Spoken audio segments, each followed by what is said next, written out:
there and welcome. You're about to watch a Lakehead International live webinar. It is a great way to explore what Lakehead University is all about. In this session, you'll hear insights and stories from Lakehead professors, staff, and current students. While watching, if you have any questions, feel free to drop them in the comment section below. For now, let's dive in. All right. Hello, everyone, and welcome for today's session. Thank you so much for joining us today. My name is Hardika, and I'm part of the Lakehead International team, and I'll be your host for today's session. So we are really excited to have you here for a really insightful topic, something that impacts almost every workplace, every team, and honestly, every one of us, which is motivation. And now I'm very pleased to introduce our speaker today. Joining us is Dr. Maritka Grabaski, Assistant Professor in Business Administration at Lakehead University. Dr. Grabaski brings both academic and practical insights into how motivation shapes performance, as well as leadership and workplace culture. So in today's session, she'll walk us through the entire theory behind it. So without further delay, I will hand it over to you, Dr. Gabraski, for your introduction, as well as any kind of details you want to provide to our audience before we begin today's session. Over to you. Thank you so much, Hardika, for the introduction. I only will tell you a few things, and that as well, I am an organizational behavior researcher, and I actually really like, my favorite research topic is actually career management. And so why people choose what they choose to do with their careers, and then what kind of changes they like to implement, and, during the life course. But then for managers, you really want to think about motivation. I kind of think about it as the secret key to management, and hopefully you will see why today. Because assuming you will have, very capable employees who can do the job, it's not enough, because maybe they don't want to do the job. But also, if you think about the difference between, machines and humans, machines are more reliable and more predictable, but they only can perform, to a limit, to what they have been programmed to do. But then humans can actually go above and beyond. And you will be amazing managers if you know how to unlock that potential. So this is why we call it fueling performance.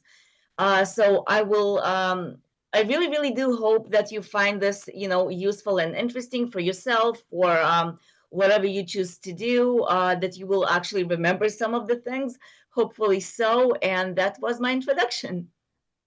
All right, so let's talk about how to actually fuel performance. So again, there are some buttons you can turn people on and off.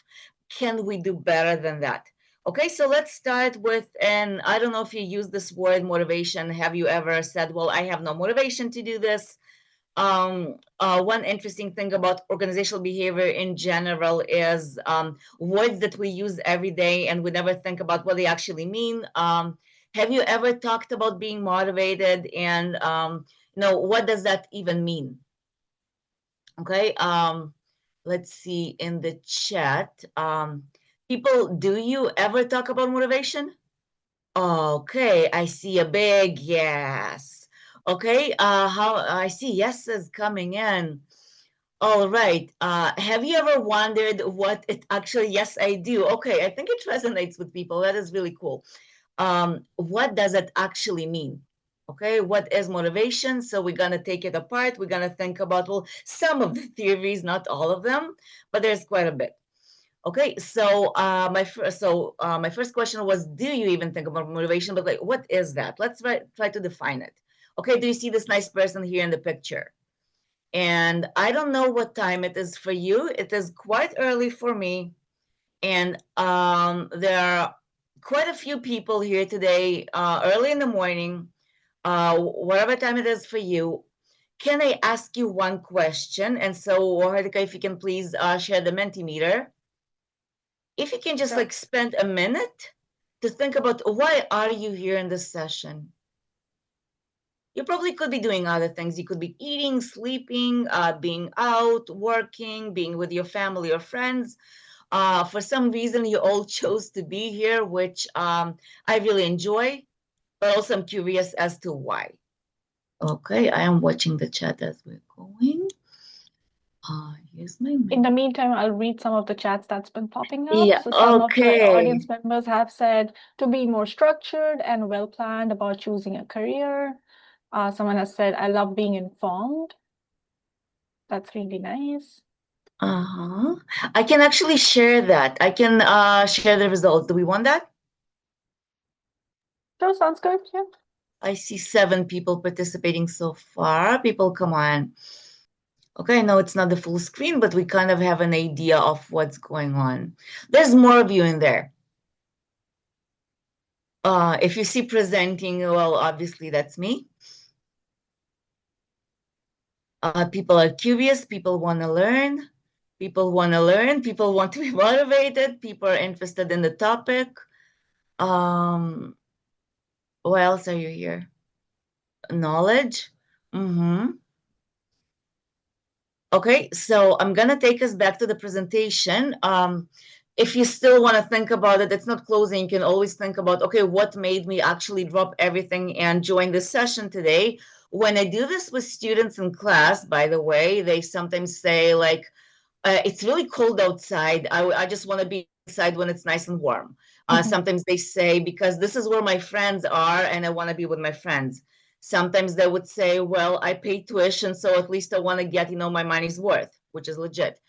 Sometimes people say, because I want to know what to do when I'm a manager to get promoted.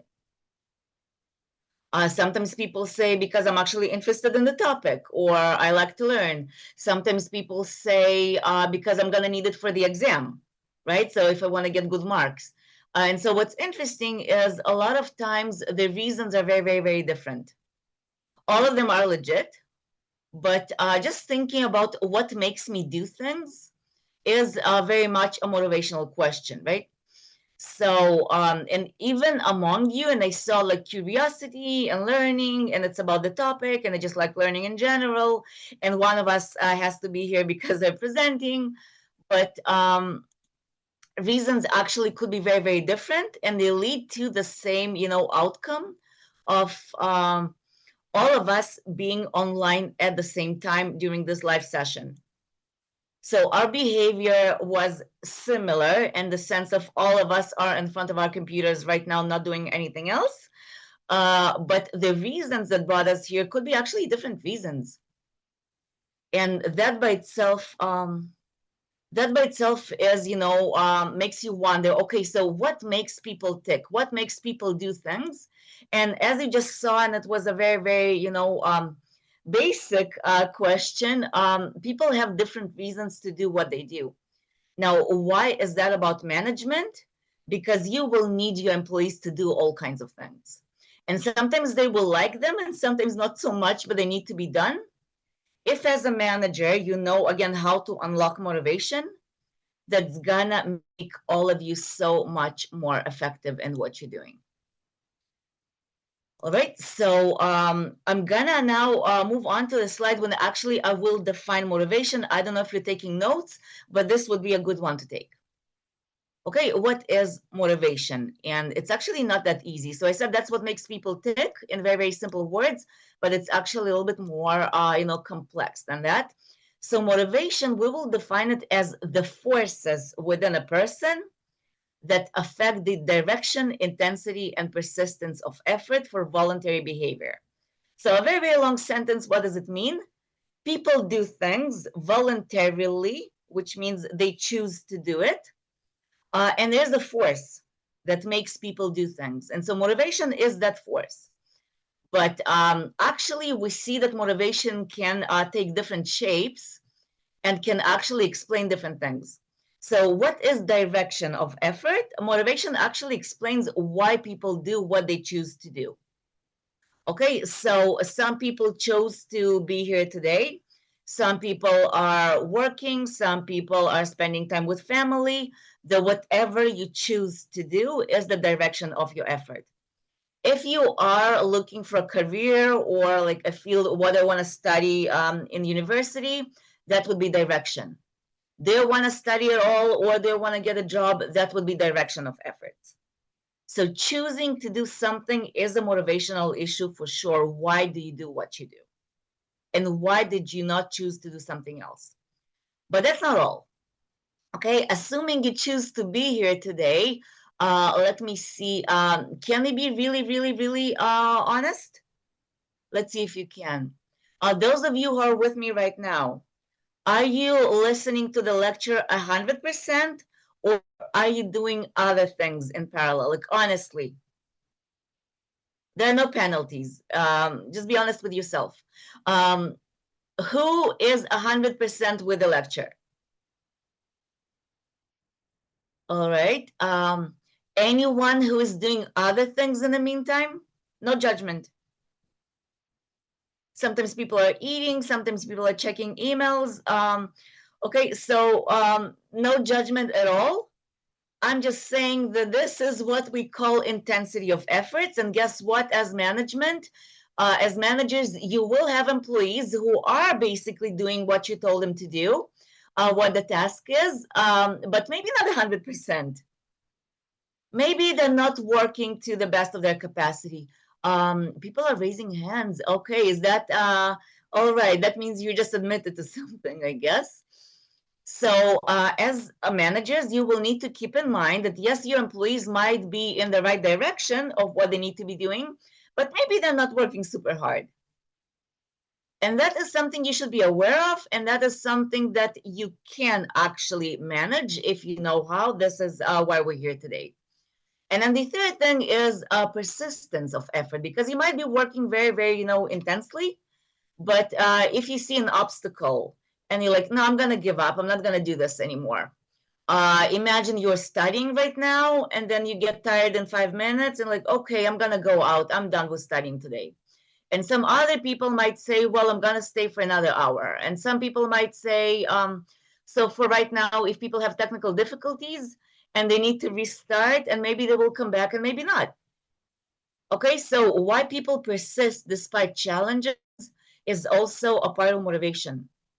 So again, it might sound simple, what makes people do things, but it's actually a little bit more complicated than that.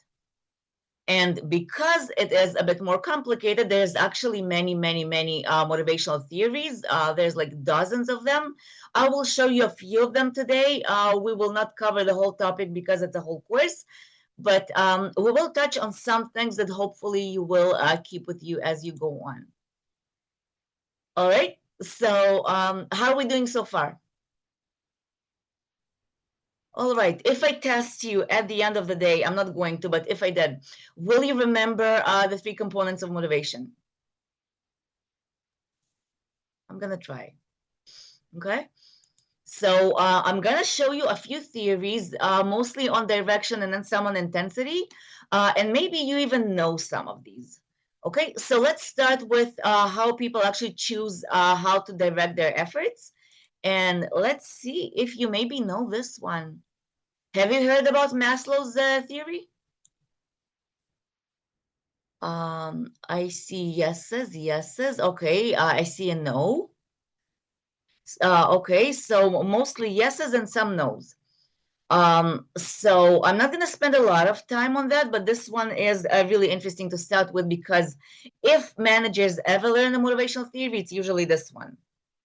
It's really, really, really popular. I know that kids even sometimes learn it in high school. So as background, Abraham Maslow in the 1960s. Oh, my AI is turning on. I never asked. What is going on? I don't know what just happened. My phone started talking about Maslow. I never asked it to. So Abraham Maslow, put it this way, before him, usually we did not even think why people do what they do. So managers would assume, okay, I am paying you a salary, you're gonna do the job. And nobody actually bothered thinking why people choose to do some things, why they choose to do the task, why they choose to ignore the task, why they work hard or not. Nobody actually bothered, because we treated people, as machines. It was a very, very, interactional situation. I pay money, you owe me the work. And nobody bothered actually checking on what people actually want. And so Abraham Maslow was really, really revolutionary in the sense of thinking, if I know what people need, if I know what my employees need, I might be able to satisfy that need to actually get them to work. So a key thing to know about this theory is, so what he assumed is we have 5 basic needs. Later, he added 2 more, so we don't really look at those. So you probably are familiar with these 5. And the logic is this. It goes in order. If a need is not satisfied, the lowest need is not satisfied, it goes in a pyramid for a reason. You always look at the lowest need that is not satisfied. That one motivates you. So what does that mean? Physiological needs, people need to eat, people need to sleep, people need to not feel sick. If you are suffering physiologically, it doesn't really matter what else is happening around you. So what motivates you is the need that is not satisfied. If you're hungry, you will do whatever it takes to satisfy that need. If you are sleepy, you did not have enough sleep, you just had a baby, you're working night shifts, you will do all kinds of things. So this basically explains people's behavior. You're looking to satisfy this need. Now, assuming the physiological needs are met, you're not hungry, you're not thirsty, you have enough sleep, you're not cold, you're not too hot, you are okay, you're not sick. This need is satisfied, you move on to satisfy the need for safety. People need to know that they will not be robbed, they will not be, harassed in some way, they're safe, nobody's gonna punch them in the face, right? So you will make your choices in order to satisfy this need. People might want to make sure they have a place to live, right? So that the bear doesn't come and eat them. So you want a nice house, you want to feel safe, you want to make sure your family, again, is protected. So you will do all kinds of things at work. You will maybe ask for promotion because you need to protect your family. But whatever you do is explained by this need. You will take action to satisfy this need. If safety is okay, you're gonna do things to satisfy your need for belongingness. You want to be with other people, you want to go out, you want to be social. If the need for belongingness is satisfied, you want to feel like I'm so good, I'm a very important person, I'm a very valued person, I know things. And when the need for self-esteem is satisfied, you will want to actually self-actualize, which was a very, very new thing that Maslow added because nobody thought about people wanting to self-actualize. All we thought is people need money because they need to feed their families. So to even think that people just want to grow because they're curious, because they want to grow, because that's human nature, that was a very, very, very big deal. And we take it for granted, but somebody thought it first. So you would progress from the lowest need to the highest need when what motivates you is the lowest need that is not met. And the really important thing to keep in mind is you can't have multiple needs unmet at the same time, simply because if your safety need is not satisfied, you don't even think about belongingness. You're stuck on that level. And then you progress. Does that make sense at all? Let's see what you think. Do you agree with this? So this is a very, very, very popular theory. And the advice to managers is to find out, it's like every person is at a different level of this pyramid. And if you find out when a person is and what need is not satisfied, you kind of think about it as what you can offer them to make them interested in doing what you want them to do. So that's like the magic key to the person. Okay, does anyone not agree with this? Will anyone say, well, that does make a lot of sense? This is what we do in class. It's okay to disagree with a theory. Will I have someone to disagree with us right now? People like it. Okay, I see people raising hands, but I don't know who you are. If you disagree, come on, share what you think. This could be a vote. Okay, who's raising hands? I see George and Annette. Does that mean a disagreement?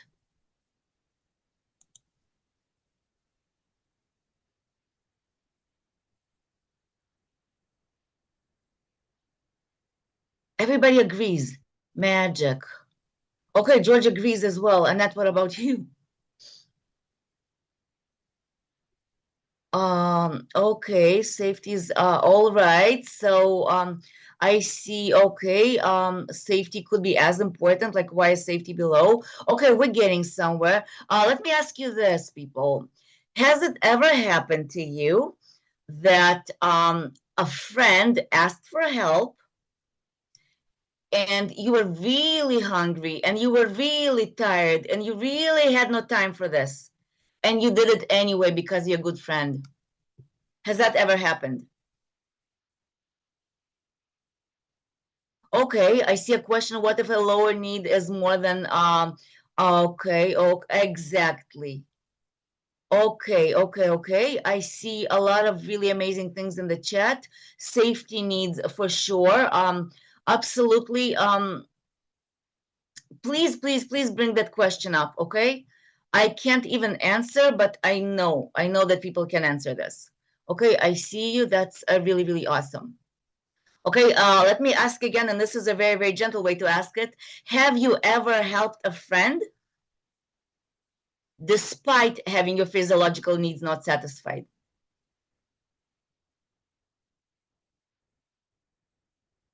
Because belongingness, right? Have you ever shared your food when you were hungry with someone else? You're hungry, this is your last slice of bread, and you shared it anyway. Has it ever happened to you? But then your physiological needs should come first, and you shared anyway. And I love the question about self-actualization. What about all the amazing startups and all the artists that were super hungry, that went on and started, companies, or they painted their art, like think about like Van Gogh, right? So all these hungry artists that really have nothing to eat, and they create these amazing pieces of art. Like, how does that make sense with this theory? It doesn't. So lesson number one, even if a theory looks great, it's okay to argue with them, and they're not perfect. Okay, you can argue with a theory. So the truth about Maslow, and again, this is a very popular theory, so I need to make sure that as future managers, you will meet it. You need to know this. There's actually no or very little empirical support to this model. So research actually, like, it looks really cool in pictures, but research actually doesn't support it much. Okay, we have better theories now. Also, why would, and I just gave you examples, and actually I saw some examples in the chat, why would we say that physiological needs are more important than safety needs, right? And for some people, self-actualization might come before physiological and before anything else. We can't really assume that people all progress at the same time. Why would we say that it's only one need at a time when we clearly have examples for other things happening? So the way I tell my students to treat this model, again, it's probably the most famous motivation theory. I tell usually my students to respect this. It was a revolution at the time, even thinking about what people need and then trying to give it to them. Respect and move on. We have more modern theories with way more support. Okay, so you want to know it, but also don't buy it blindly. It's okay to criticize, and this one is specifically, it has no support. But it's really cool and it's very intuitive and it's not very accurate. So we give it the respect. Again, it was amazing back in the day to even think about, people's needs and somebody to even talk about self-actualization, but we move on because we do have better things now. Okay, so I'm gonna show you some beautiful examples in the chat. Thank you, folks. I'm gonna move on. I'm gonna show you a couple more. Okay, so very briefly, the 4 drive theory is interesting because, again, why do we choose to do things? Is because we want things, but it doesn't have to be in, a specific order as Maslow. So this one would say we are internally, hardwired to want to acquire things. It could be things or experiences. We are hardwired to want to bond with other people. We're curious creatures and we want to understand things and learn things. Just because and we need to defend ourselves and protect themselves. Now, what's interesting here is, do you see these 4 drives? Do you see something interesting that will help you remember these?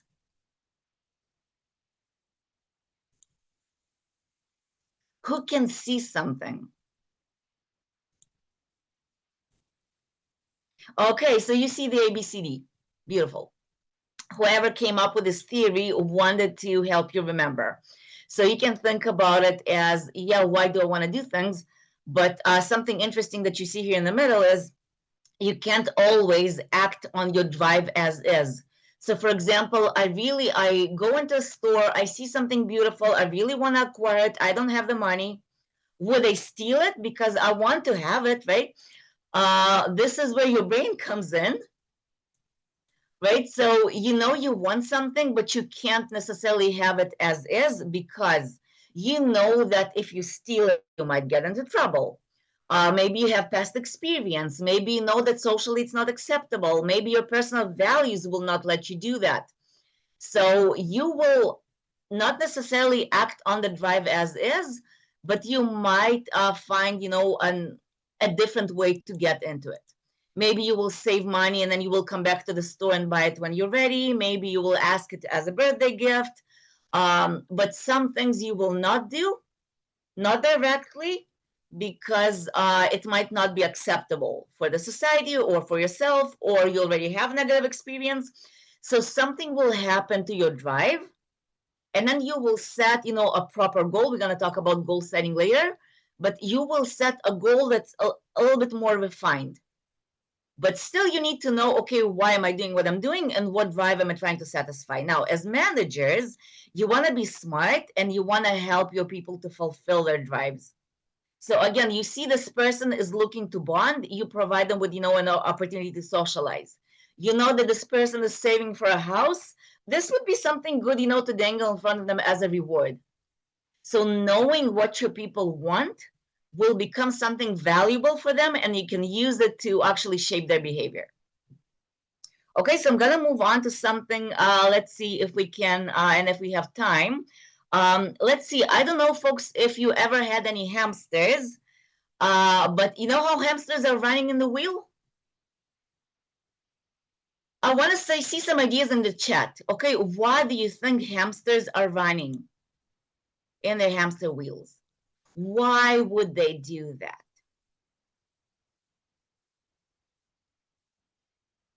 Okay, drop some suggestions in the chat. Okay, okay, so I see as exercise, to lose weight, because they're bored. What else?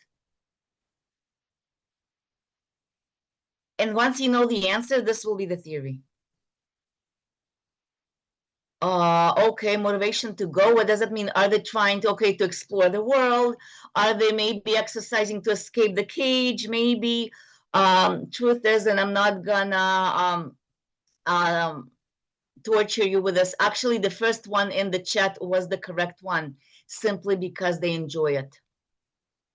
Okay, they actually don't have a reason. Okay, so to go out, to leave the cage, to lose weight, they simply like it. It's not to get my attention. It's not to get fed. It's not to get petted. They do it simply because they enjoy doing that. Why do we care about that? Is if you ever heard about extrinsic motivation, people doing things because they want to get something out of it. Maybe they want a bonus, maybe they want a promotion, maybe they want to feel very, very self-accomplished, maybe they want the boss to say good job. But intrinsic motivation is you do something just because you enjoy doing it. Okay, it's not because you're trying to get something out of it. And again, it could be really good things you're getting, but sometimes people will engage in activities for no reason, but actually liking the activity itself. It's just fun. Okay, what does it do to you as a manager is you can actually adjust the tasks. Yes, people come to work for money. That's not wrong. Money is okay. Yes, people want to feel really, really important. Yes, people want to socialize with others. These are actually legit goals. Extrinsic motivation is absolutely fine. But If you manage to actually make the task more enjoyable, if you unlock intrinsic motivation on top of the extrinsic, people will put even more effort. People will work harder. Sometimes you don't need another reason, but actually liking the work itself. Work doesn't have to be painful. It doesn't have to be unpleasant. And if you put some thought to that, even the hardest job ever, even the job that nobody wants to do, if as a manager, you actually make it more enjoyable, you make it more meaningful, you will actually increase motivation. Okay, so one of your secret keys is actually not just giving people things. I would still say you should give them things, but if you can make the task itself more pleasant, you will go much higher with motivation. I'm not gonna play the video. I have a really awesome video, but I think it's not worth the time online, so I'm gonna move on. But I do want to say that self-determination theory is actually a needs theory as well. So we talked about Maslow's needs, we talked about the 4 drives, but you can think about self-determination theory as people being moved by 3 needs, this time not 5. People want autonomy. People don't like managers, what you call micromanagement, and we just say like lack of autonomy. It's the, more correct wording for this. You don't want managers to, control every single thing. You want some freedom. So people will be more motivated when the need for autonomy is fulfilled. People want to feel competent. If you feel like I have no idea what I'm doing, you're not very, very motivated, right? I feel like I don't know how to do this job, I'm going to suck at it. So people want to feel competent, and people want to feel related to other people. So unlike robots, humans do have a need to relate to other people, to bond with other people. You can see some things are common across theories. Maslow called it the need for belongingness. The 4 drive theory called it bonding for the B. Self-determination theory will call it a need for relatedness. We all want to feel related to other people. So if you can fulfill this need for people, they will be more motivated.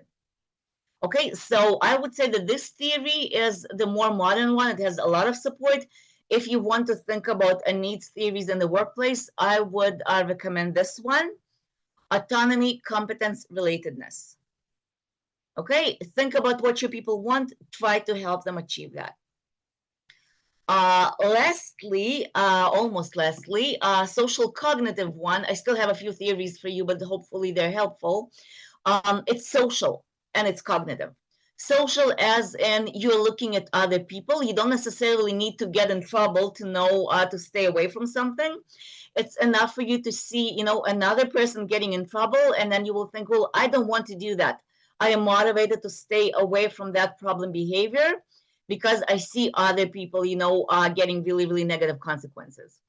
Or you see somebody getting a bonus, you will see somebody getting a promotion, and you will think, I want to do that too.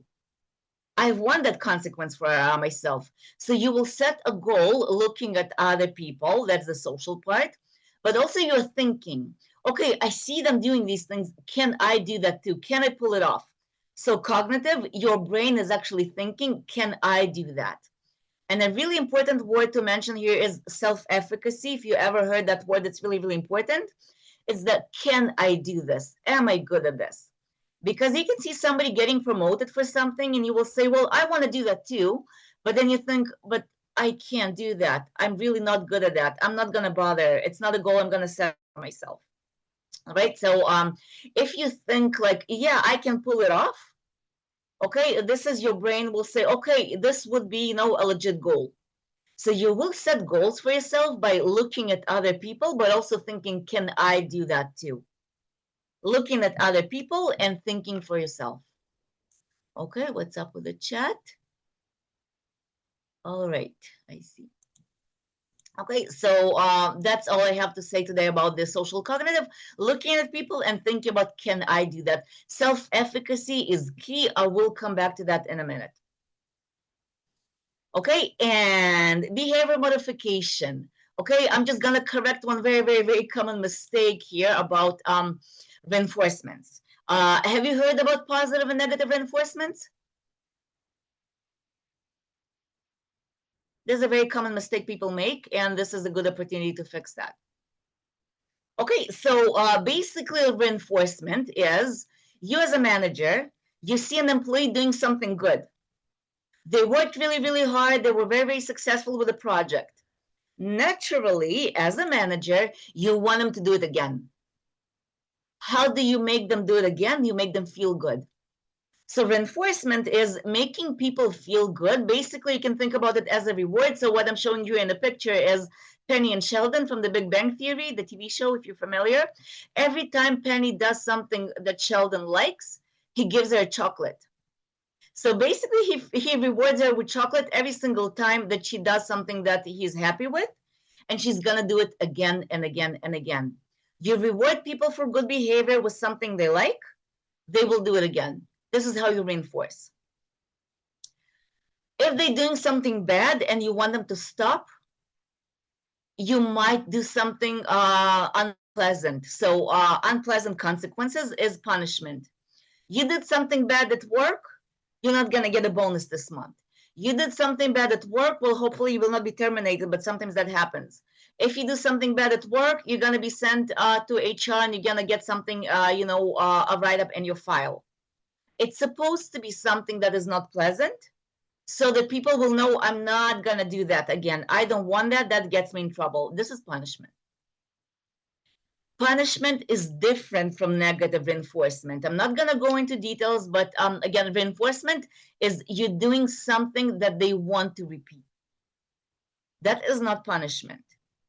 Okay, so basically, if you put people in a bad situation to begin with, I don't know why you would do that, but if somebody is already suffering and they behave nicely and they want to say, I'm happy with you, and you make this suffering easy, and they will be like, I'm so happy, the boss likes what I'm doing, they're going to do it again.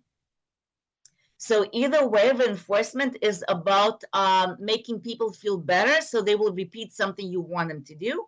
Punishment is when you want them to stop doing something, you're going to make them feel like a little bit less nice, and they will get the idea, okay, I'm going to stop doing that. I'm going to stop coming late to work because I'm going to get in trouble. Eventually, they will learn. Okay, I'm not going to go into extinction, but basically, if you don't respond at all, they will stop trying. And that can be a good thing and a bad thing. But if you don't reward people, if you don't reinforce positive behaviors, people see, okay, I'm not getting the boss's attention, I'm going to stop trying. So if you see something good, please make sure to reinforce it. Okay, don't ignore good behaviors. Also, don't ignore bad behaviors. So I think we covered the why people do things. Let's go into the how hard they work. I'm not going to spend, I know we don't have a lot of time, but this is really, really good for you.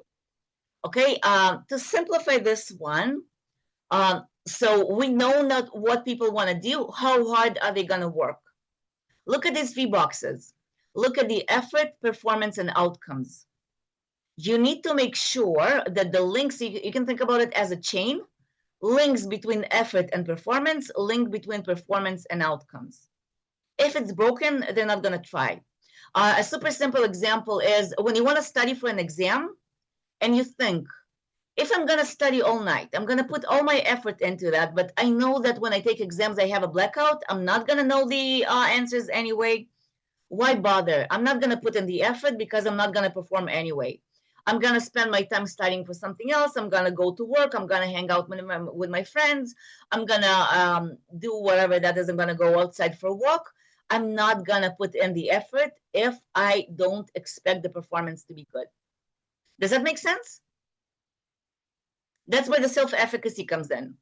If you think, if I study really, really well, I come to the exam and I know all the answers, you actually have a reason to put in the effort for sure. If this link is not broken, why bother? Not worth it. So as managers, you need to make sure your people believe there is a connection between effort and performance. You need their self-efficacy. They need them to believe they're going to do well. You need to train them to actually help them do well. And you need to explain what they need to do well. But that's not all. If they perform super well, but they don't get the outcome they were hoping, maybe the exam was rigged and they get a low grade anyway. Maybe the boss doesn't see their efforts and just ignores them. Maybe somebody else get the bonus promotion, whatever they wanted. Again, why bother? It doesn't matter how hard I try. It doesn't matter how good I am. The boss doesn't see me anyway. I'm not going to work hard. And then obviously the opposite of that, if you want your people to work hard, then you need to establish this link. You're going to work hard. You're going to perform super well. You're going to be noticed. You're going to be recognized. You're going to have an outcome. Make sure that performance to outcomes is a strong link. And then what is the outcome? You work really, really hard. You are employee of the month. You're going to get a candy. Candy is nice, but you were hoping for a bonus, right? So you need to give them an outcome they actually want. How do you know what is valuable for your employees? Go back to the needs theories. Okay, go back to your Maslow, go back to your 4 drives, go back to your self-determination. If you know what the person wants, and you as manager should know what the person wants, find that and give that to them. They're going to value that. Does that make sense? I know we don't have a lot of time. I will skip the next one. I want you to see it. Now, let's see if you're motivated. Find out what is equity theory. Basically, it's about what is fair and what is unfair. And if you think that you're not treated fairly, well, obviously your motivation will go down. So I'm just going to tease you with this. And if you're interested, as if, intrinsic motivation, you're going to go and look at what is that and how do I know if I'm being treated fairly and how it makes me feel. I will move on to actually my last one, and that is goal setting. Okay, so what this theory says is for a goal to be motivating, if you want people to actually try hard, a goal has to be, are you familiar with SMART goals? And again, some people criticize this. It's not perfect, but it's really, really helpful. This would be, again, a good one to take notes with. So if you want, as a manager, to set a goal that is motivating to a person, it has to be specific. Okay, so SMART, S is for specific. If you just say, do your best, what does that even mean? You want to tell them, I want you to increase customer satisfaction by 15%. I want you to sell this many units by next Monday. You need to actually tell them exactly what you want them to do. It has to be measurable. Put a number on it. I want you to improve your grades by 5 points by next semester. Okay, put a number on it. If you can measure, you will never know if the goal was achieved. A is for achievable. If you say, I want you to, I don't know, go to the moon, nobody's going to even try. It has to be something they can do. It has to be something that is ambitious but realistic. They can't jump above their own head unless, they're trained athletes. Make a goal that they actually have faith in. It should be a little bit stretchy, but not too much. It has to be relevant. If I say, okay, to succeed in your academic studies, you need to be able to run 3 laps around the stadium, like, why would I do that? It doesn't make any sense. They need to see the connection between the goal and the outcomes. And you have to put a time limit. You need to put a deadline. If I'm going to say you need to be promoted at some point during your lifetime, it's not motivating. You need to put a time limit, and then after that timeline passes, you will sit together and you will revisit the goal. Have we met the goal? And if you met the goal, what do? Well, you set the next goal. And this is how you actually stretch your people to go higher and higher and higher. So if you feel like you can, let's see if you can put some goals in the chat. Can you try to write a SMART goal? It can be study related. It can be work related. It can be a personal goal. Can you try and write a SMART goal?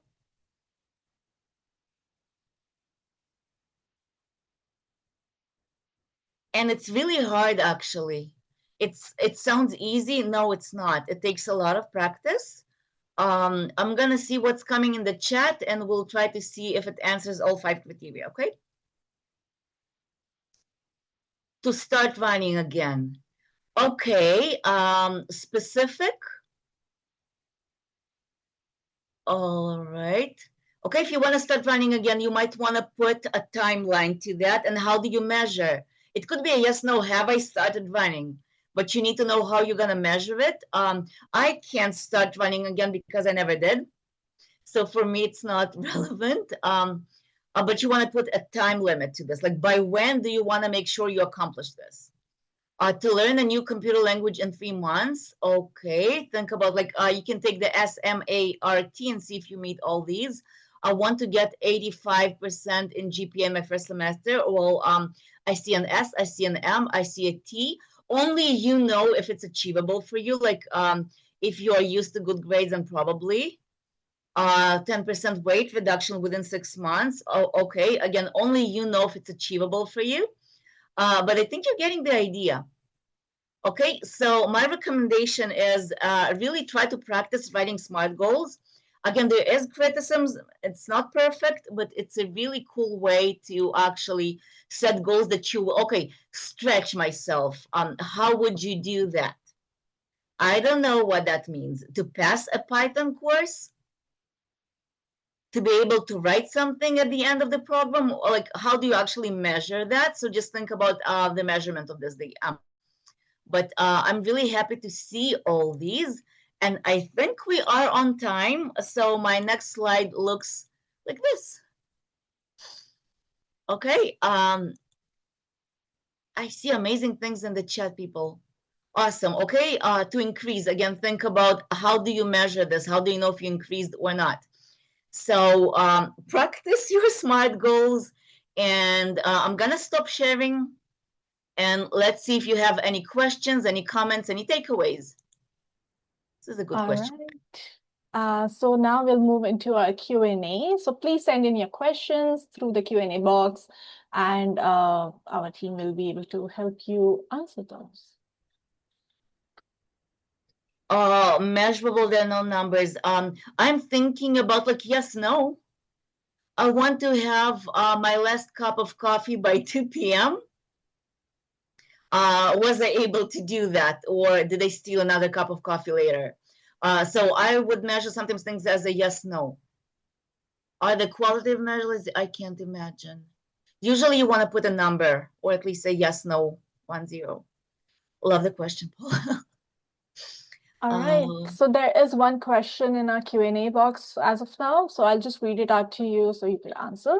So Malak has asked, are there any situations where behavior modification does not work on individuals?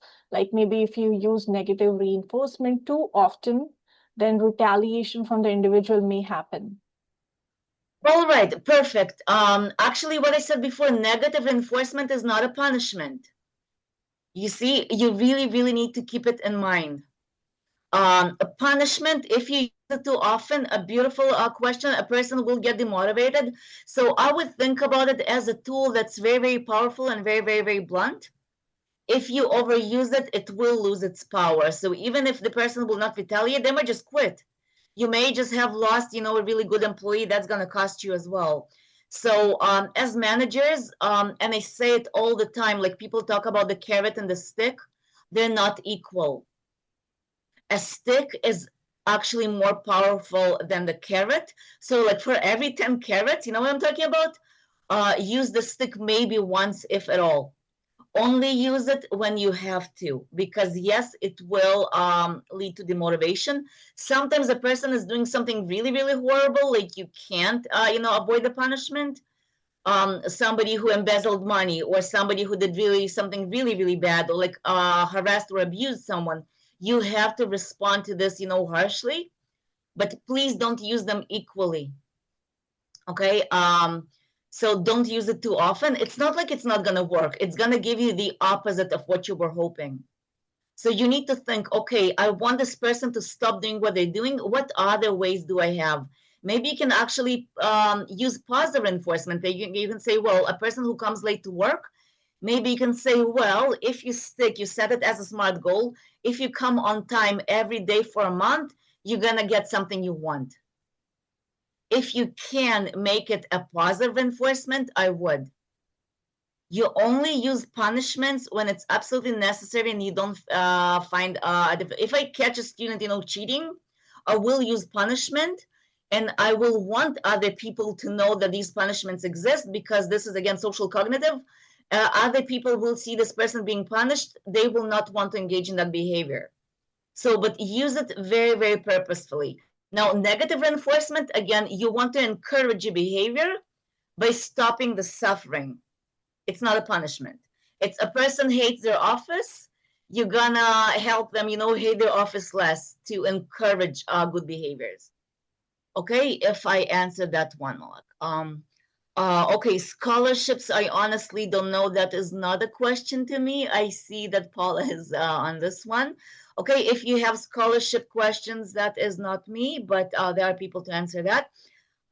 Exactly. You need to, so how do you not overuse the same reinforcement? Switch it up. So the trick is this, Alex. Again, lovely question. Don't give the same reward. Give them the reward they want. If they still want the same thing, okay, sure. What if that need is already satisfied? They want something else. You need to keep in touch with what they want. If it's valuable to them, then use it. If now they value something else, they move to something different, give them what they want. The answer is understanding your people, not giving. And I see that, and I see, companies that reward everybody in the same way. And for some people, it's motivating. And for some people, they never valued it in the first place. So each person is different. Each person might be in a different place. Well, that's why you're a manager. Do we have 5 minutes, Radhika? Yes, we do. Okay, can I ask you again, who remembers the 3 components of motivation?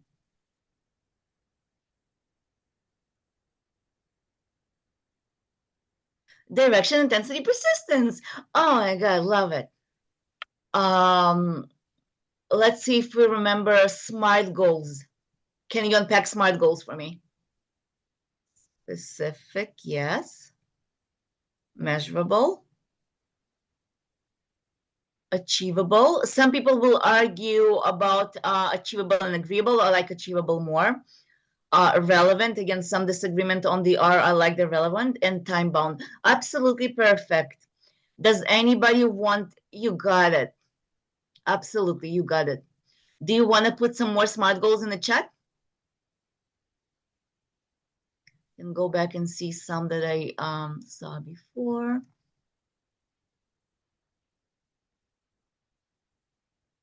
There was one question, though, Dr. Okay. from our audience.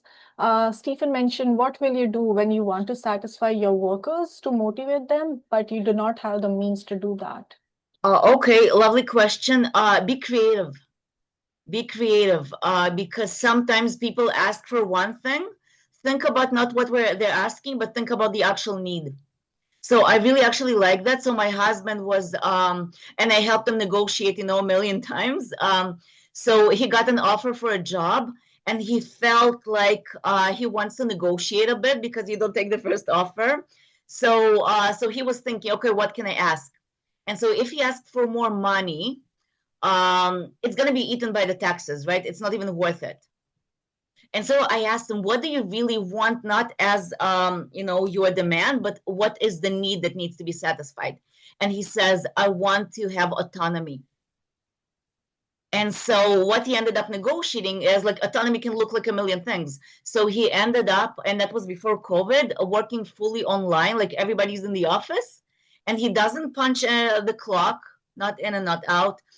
He's not participating in meetings, which is ridiculous, but he got this. He's going to work from home fully. The question is not what you're asking, but what the person really wants, and can you actually give something that satisfies that need? And it can look in different ways. If a person is looking for money, sometimes it's not about money at all. Sometimes it's about feeling important and respected, Sometimes it's about status. Maybe you can just like give them a nice, I'm not going to say take advantage of people that are starving, but like a nice title that might satisfy that need, right? So think about what they actually want to satisfy and give it a creative shape. There's always something you can adjust. I can see a question in the Q&A box from Louis. Do incentives count as positive reinforcement if Of you course, are that's working? the whole point. That's why they exist. Make sure they don't backfire. Again, if you give incentives, but the people don't value the incentives, or if it becomes like a baseline and people don't appreciate them anymore, So incentives are the application of motivation and practice, for sure. That is why they exist. There are all kinds of incentives, though. So it depends on what, if you want to incentivize, group work, then don't give people, individual bonuses. So you could and you should use incentives in a very, very targeted, smart way, but that's exactly why they exist. If people don't appreciate it, maybe that's not what they needed. I would think, well, maybe you misread them. Sometimes people can't really explain what they want, and they will tell you one thing if you don't know how to actually talk to them and read through. If they don't appreciate it, probably that was not the right one. Or maybe there's something else that's not satisfied. Maybe they're holding a grudge. Maybe they're responding to something you're not even aware of. I would say see it as a signal of people not being motivated. More questions? I don't know. Okay, so since there are no more questions, we'll just try to wrap up our today's session. So thank you everyone for joining us today and asking a lot of good questions. And a big thank you again to Dr. Grabrowski for sharing such valuable insights. We hope you are leaving with practical ideas that you can apply in your own academic or professional journeys. So thank you so much, Dr. Grabrowski, for that insightful and engaging lecture. Do you have any final words before we wrap up our today's session? My final words, I hope you remember at least one thing of these, because I see so many managers that just forget everything. You remember one of these, you're going to be a better manager. All right. And thank you for being here. Thank you so much again for taking the time to be here and for being part of this, your first lecture experience. We hope to see you again at one of our upcoming webinars or just live sessions. So have a wonderful day or evening or wherever you're joining from. Thank you so much and have a good day. Bye-bye. Bye. Thank you. Thanks for watching. If you have any questions, feel free to drop them in the comment section below. You can connect with us on social media. You can find us at Lakehead International on Facebook, Instagram, and YouTube. We hope to see you in our next live webinar. Bye for now.